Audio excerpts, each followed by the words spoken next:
In Acts chapter 24, we see that Paul is brought to trial in Caesarea before the governor Felix.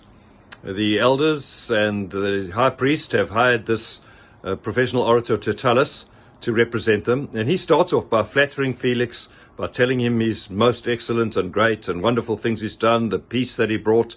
And that's actually not true. Felix didn't bring peace to Israel. He was actually quite a tyrant and brought persecution and horror.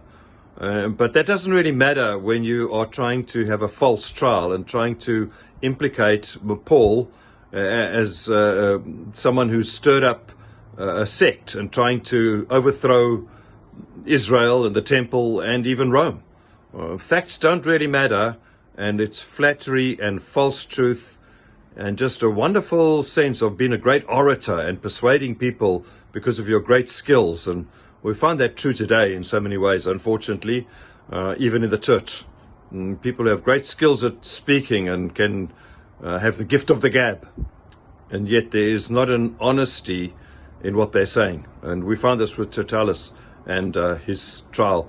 It's so obvious when you read it in Acts 24. And he accuses Paul of leading a sect. A sect is in the Greek is heresy, but it's a sect. It's a sect, the Nazarene sect.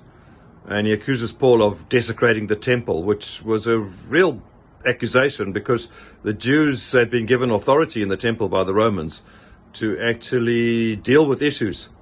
And they say that actually the Roman governor, the Roman Lysias, the centurion in charge, actually came and he violently took Paul out, and they kind of make out like they were just dealing with things, but then the Romans took over. And so now they are appealing to Felix to put things right and so that they can actually put Paul to death.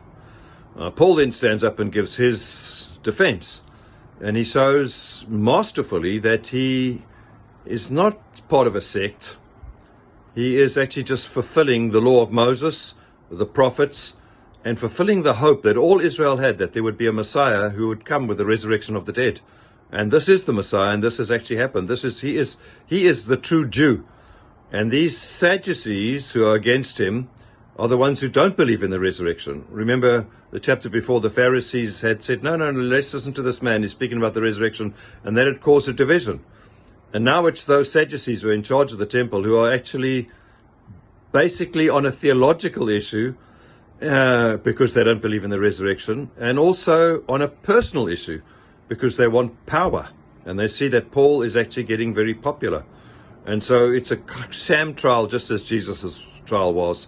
And in the end, even those people who are accused of accusing Paul, the Jews from Asia, are not there. And Paul says, we should have those witnesses here. They should be here if I'm going to stand on trial.